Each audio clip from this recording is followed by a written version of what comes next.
Hola, ¿cómo estás? Bienvenido, bienvenida a otro episodio de Hablando con Vos, el podcast para aprender español rioplatense. En el episodio de hoy te voy a contar sobre todos los libros argentinos que leí en 2025. En 2025 leí aproximadamente 24 libros, de los cuales 14 son argentinos. Entonces hoy te voy a hablar sobre eso. Te voy a contar más o menos de qué se trata cada libro argentino que leí. Así que empezamos por el principio. El libro número 1 se llama Un reino demasiado breve, de Mauro Libertela. Y la contratapa del libro dice así: ¿Cómo surge el amor? ¿En qué escenas irrepetibles se funda la atracción entre dos personas? ¿Y cuándo se empieza a agrietar eso que parecía irrompible? A poco de entrar en la adultez, Julián, hijo de una típica familia progresista de clase media porteña, se piensa a sí mismo en relación con las mujeres a las que ha amado, que es como decir en relación con aquello que ha perdido. De los nervios fundantes a la electricidad de estar juntos, de la borrachera del primer encuentro a la resaca espantosa del final, esta novela traza el arco biológico de tres relaciones sentimentales en un viaje a fondo del sistema emocional. En un reino demasiado breve, Mauro Libertela persiste en su estilo sutil, engañosamente ingenuo, siempre delicado, para explorar los vínculos humanos fundamentales hasta llegar a su médula, la de los hechos cotidianos, las rutinas, los gestos que podrían pasar desapercibidos, esos diálogos que, pese a su apariencia trivial, lo están diciendo todo. ¿Qué pienso de este libro? ¿Qué me pareció este libro? Me gustó bastante. Me gustó porque transmite bastante bien la inocencia, la ternura, los nervios del primer amor o de los primeros amores. De una manera muy simple, y como el protagonista es porteño, vive estas experiencias desde Buenos Aires, para mí fue bastante fácil sentirme identificada con más o menos las cosas de las que hablaba, no me eran indiferentes. ¿Recomiendo este libro? Sí, recomiendo. Me parece de lectura bastante fácil, bastante liviana. Libro 2. Los vecinos mueren en las novelas, de Sergio Aguirre. La contratapa del libro dice: porque todo comenzará así. Un hombre que tiene por costumbre visitar a sus nuevos vecinos llega a la casa de una anciana absolutamente desconocida. Él mismo no sabe, hasta que llama a la puerta, que ha decidido matarla. Bueno, la historia de esta novela es básicamente la historia de un hombre que se muda a un pueblo nuevo y entonces va a visitar a sus vecinos para presentarse, para decir: hola, me acabo de mudar, soy su vecino, un gusto. Y cuestión que va a la casa de una vieja y se presenta. Y resulta que este es un hombre que es un escritor frustrado y está escribiendo una novela. Y entonces la vieja le pregunta: ay, ¿de qué se trata tu novela? Y él le empieza a contar de qué se trata la novela, y se trata de un hombre que va a visitar a una vieja y decide matarla. Y entonces es muy interesante, es muy atrapante la manera en la que se van uniendo y confundiendo la novela de verdad y la novela que está narrando el protagonista. A veces te cuesta saber en qué parte se está hablando en serio, en qué partes es parte de su ficción. Es muy atrapante, es muy buena. Es uno de los libros que se leen en la escuela en Argentina, es como parte del canon escolar. Es muy interesante, así que recomiendo, ¿Los vecinos mueren en las novelas? Sí, recomiendo. Porque no podés parar de leer. Es uno de esos libros que necesitas saber cómo termina. Bien, número 3.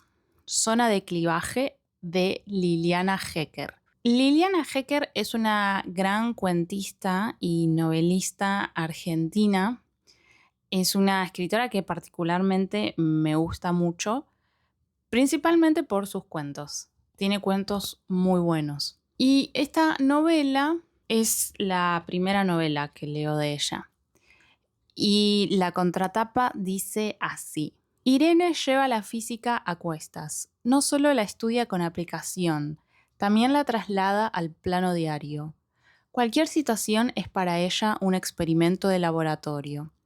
Alfredo es un intelectual de izquierda y un seductor. Esta relación es el acontecimiento a través del cual Liliana Hecker, una de las mejores escritoras de la actualidad, transmuta lo cotidiano en una experiencia inolvidable. Básicamente es la historia de una jovencita, una brillante joven estudiante de física que se enamora de un profesor, creo que de literatura o de filosofía, algo de humanísticas, y narra cómo su relación va mutando o va desarrollándose a través de los años. Me gustó leer esta novela, aunque se me hizo un poco difícil a veces, se me hizo un poco angustiante, porque me hizo acordar a la opresión de ciertos vínculos, porque la relación que tienen ellos no es la más sana del mundo. Tienen una relación donde hay amor, pero también donde hay celos, donde hay competencia, donde hay individualismo. Entonces me hizo acordar a ciertos amores del pasado, donde sentía que algo estaba mal, pero no sabía que estaba mal. Me hizo acordar a esas situaciones en las que amás a alguien, pero sentís que hay un abismo entre vos y esa persona. ¿Recomiendo esta novela? No, no la recomiendo. Y mi criterio, es algo que no dije antes, pero mi criterio para recomendar novelas o no es básicamente el nivel lingüístico de las novelas. Si a ustedes les interesa la historia, pueden probar, pueden comprar el libro o descargarlo de internet y ver. Pero yo les aviso que, por ejemplo, esta novela tiene un nivel de español bastante avanzado, y si no tienen un nivel de español avanzado, va a ser una experiencia frustrante. Número 3. Crímenes imperceptibles, de Guillermo Martínez.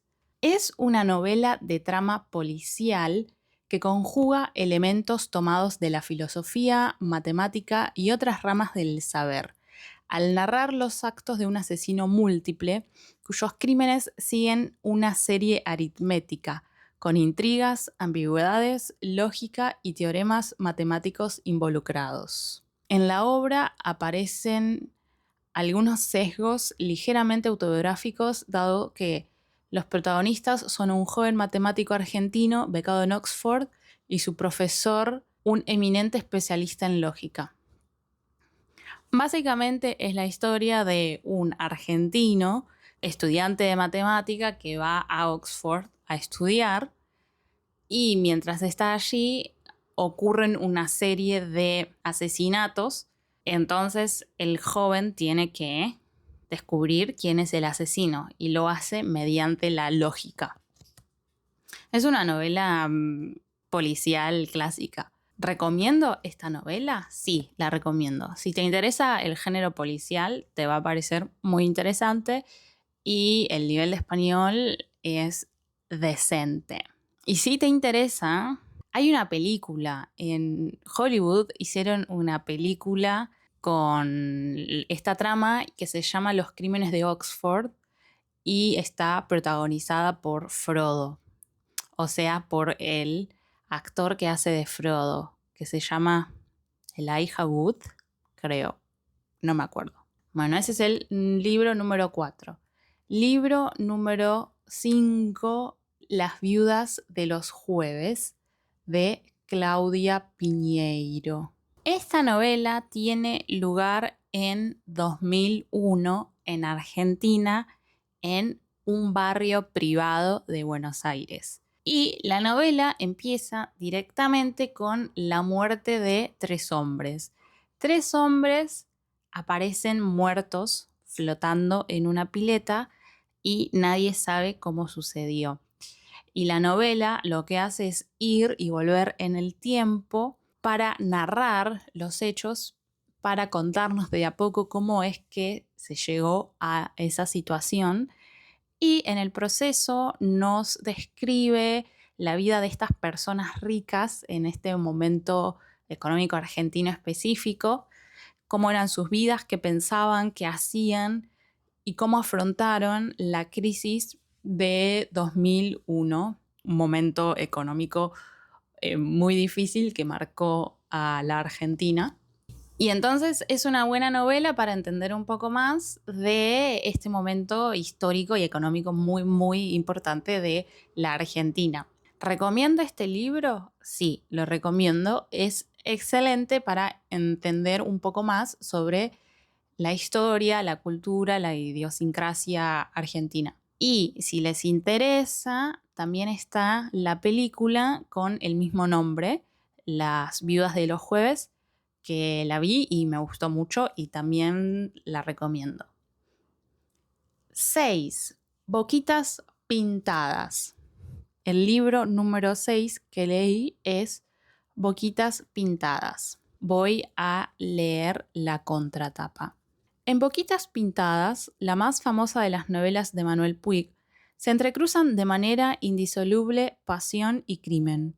Imaginada como un folletín en 16 entregas, cada episodio está precedido por versos de canciones populares, en su mayoría tangos de Alfredo Lepera. La acción de esta historia de amor se desarrolla en un pueblo de la provincia de Buenos Aires entre 1934 y 1968. Como en los radioteatros de la época, aquí se habla permanentemente de lo prohibido a través del ocultamiento o la simulación.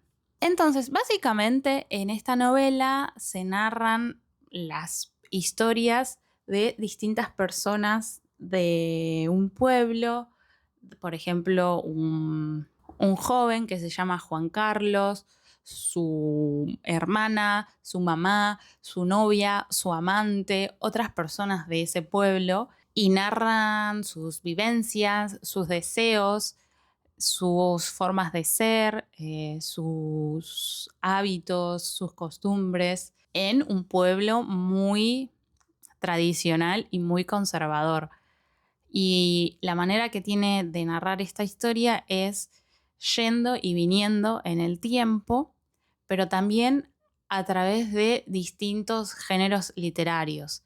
Por ejemplo, tiene cartas, tiene canciones, tiene fluir de conciencia, que es cuando se emula el pensamiento de una persona, tiene noticias, tiene descripción de fotos. Entonces es una novela, digamos, que es como un collage de géneros, y de esta manera va construyendo una historia y una atmósfera. ¿Recomiendo esta novela? No, porque es una novela de 1969 y no solo hace uso de distintos géneros literarios, como dije, también va y viene en el tiempo, entonces a veces uno se pierde con los personajes, sino que también tiene un español un poco bastante difícil. Es un libro que es parte de los libros más importantes de Argentina, entonces está bueno que sepan de su existencia, pero no les recomiendo que lo lean. Número 7. Martín Fierro. El libro número 7 que leí en el 2025 es el Martín Fierro. Este libro es un clásico de clásicos. Es un libro de fines del siglo XIX y básicamente es la historia de un gaucho que injustamente es llevado a trabajar en la frontera y narra las penurias, las injusticias, los malos momentos que vive ahí. Está escrito en versos y por eso es conocido como el poema nacional. Dediqué un episodio de mi podcast a este libro, así que si quieren saber en detalle la historia del Martín Fierro, pueden ir a escuchar el episodio 34 de Hablando con Vos. ¿Recomiendo este libro? No, porque es un libro de 1872. No solo tiene más de 150 años y no solo está escrito en verso, sino que también está escrito de manera que simula la forma de hablar de los gauchos, que eran personas sin educación o con poca educación. Entonces tiene muchas palabras mal dichas, entre muchas comillas, lo cual suma una capa de complejidad a la lectura y es como un nivel hardcore para un extranjero. Así que no lo recomiendo. Otro libro que leí este año se llama Las aventuras de la China Iron, de Gabriela Cabezón Cámara. Recién les hablé de Martín Fierro y les dije que fue un gaucho que se fue a trabajar a la frontera. Cuando se va, él abandona a su esposa y a sus hijos. Y los hijos siguen su vida, se separan ellos también, intentan encontrar su suerte, cada uno, y la esposa de Martín Fierro también se queda sola. Y la esposa es la china. A las mujeres les dicen chinas. Entonces, las aventuras de la China Iron, Iron es fierro en inglés, las aventuras de la China Iron cuentan la historia que les conté recién, más o menos, pero desde el punto de vista de la china, de la esposa, de la que es abandonada. Y este libro narra qué hizo ella después, qué hizo ella cuando se quedó sola. Y bueno, ¿qué hizo? Ella estaba caminando con su perrito y se encuentra con una inglesa, una mujer de Inglaterra que estaba en una casa rodante y estaba buscando a su marido. Entonces ella se junta con la inglesa, la china, se junta con la inglesa y van cruzando la pampa en la casa rodante y entonces este libro narra esas aventuras. ¿Recomiendo? No, no recomiendo este libro porque tiene un vocabulario muy avanzado y tiene varios juegos de palabras entre el español y el inglés. Y hay que dominar los dos idiomas para poder entenderlos. Y también hay que conocer bien la historia original, la historia de Martín Fierro y el contexto histórico en el que se da esta historia para entender mejor la historia. Entonces, no lo recomiendo. Otro libro que leí es El viento que arrasa, de Selva Almada. Selva Almada es, junto con Gabriela Cabezón Cámara, una de las escritoras argentinas contemporáneas de moda, las más populares en este momento. Selva Almada es una de esas escritoras populares en este momento. Entonces, ¿de qué se trata esta novela? Un reverendo y su hija de viaje por el Chaco. Un reverendo es una especie de figura religiosa, un líder católico o protestante o evangélico, cristiano. Un reverendo y su hija de viaje por el Chaco en un clima de conflictos y tormentas, entreveros y catástrofes latentes, diálogos filosos y locura solapada. Casi cinematográfica, El viento que arrasa es una novela en la que los personajes son nítidos, corpóreos. Se escuchan sus voces, sus modos y los del paisaje. El monte, el sol fuerte, los árboles achaparrados, los autos rotos, las camisas transpiradas y las vidas destruidas. Básicamente es la historia de un reverendo y su hija que están andando por la ruta en Chaco y se rompe el auto. Como se rompe el auto, tienen que pedir ayuda a un mecánico perdido en el medio de la nada que los atiende con su ayudante adolescente. Está arreglando el auto y empieza una gran tormenta que los obliga a compartir más tiempo del necesario o del querido por ellos entre el reverendo, la hija, el mecánico y su ayudante. Entonces, la novela narra qué sucede ahí entre ellos cuatro durante el tiempo compartido. Voy a leer una partecita. El auto se había descompuesto pasando Gato Colorado. A Lenny le había causado gracia el nombre, y sobre todo los dos gatos de cemento, pintados de rojo furioso, sentados sobre dos pilares a la entrada del pueblo, ubicado en la frontera entre Santa Fe y Chaco. Había empezado a hacer unos ruidos feos muchos kilómetros antes, cuando llegaron a Tostado, donde pasaron la noche en un hotelito. Lenny le había dicho que lo hiciera revisar antes de volver a salir, pero el reverendo no la había escuchado. Este coche no nos va a dejar a pie, el buen señor no lo va a permitir. Bueno, y sigue la historia. Después, efectivamente, se rompe el auto y pasa lo que les dije recién. ¿Recomiendo este libro? No sé. Puede ser para intermedios avanzados. El libro es buenísimo, a mí me encantó. Me lo leí en una tarde, lo leí en una sentada, pero tal vez el vocabulario es un poco avanzado. Y también la forma en la que se va narrando la historia es compleja, porque, como otros libros que conté antes, va y viene en el tiempo, todo el tiempo, en las historias de los diferentes personajes, y por eso es un poco más difícil de seguir la trama. Pero bueno, qué sé yo, pueden intentar. El próximo libro que leí es Siete casas vacías de Samantha Schweblin, un libro de cuentos.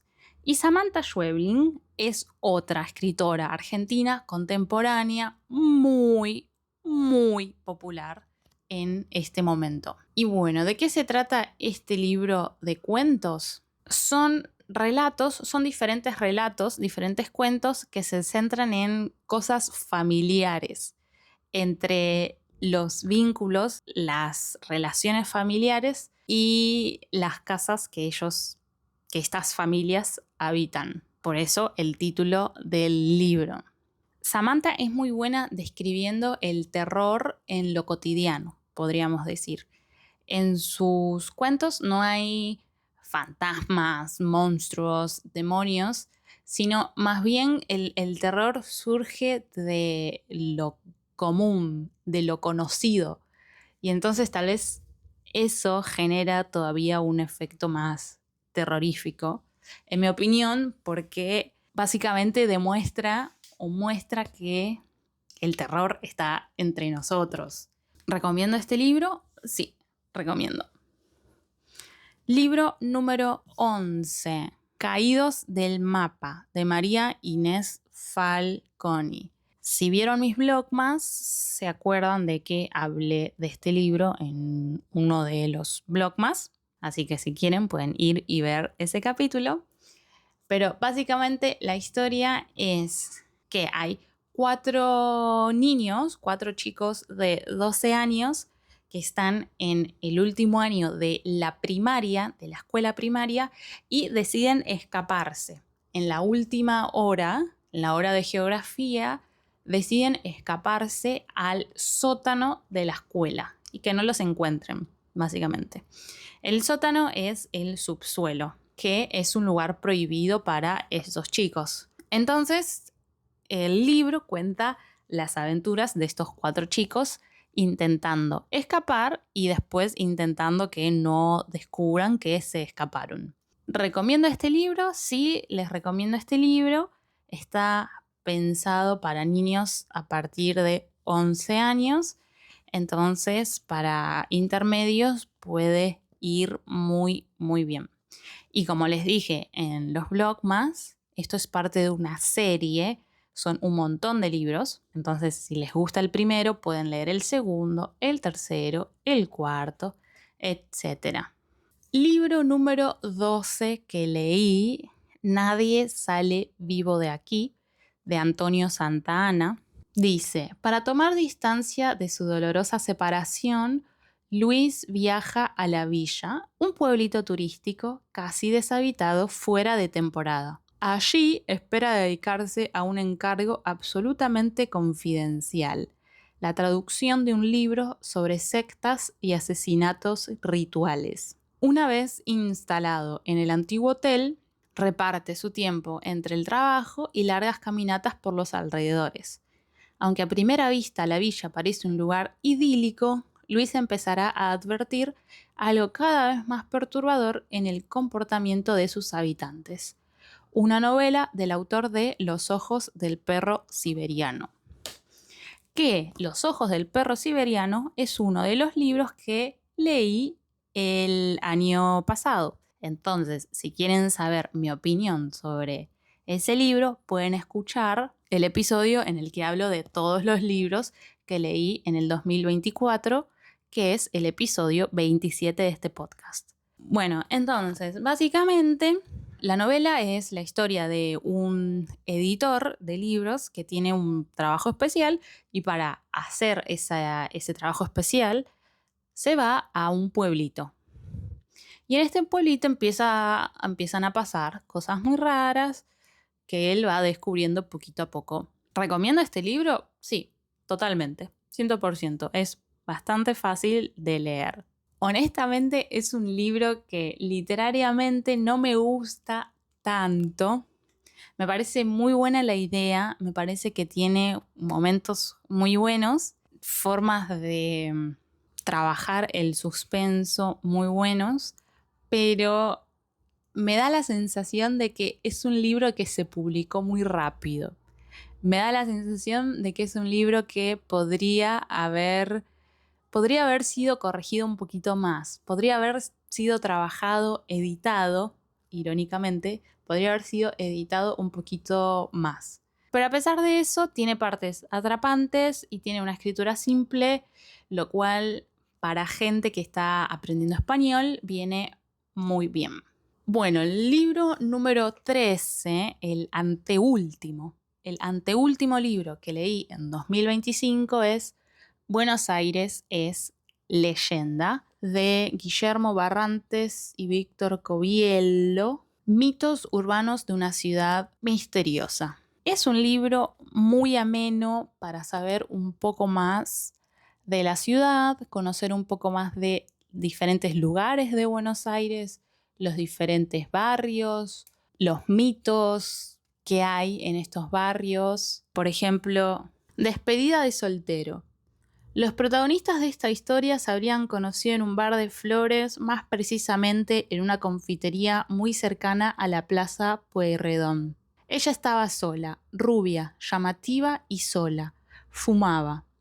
Ellos eran 3 amigos y pasaban los 30, pero Manuel Peralta era el único soltero.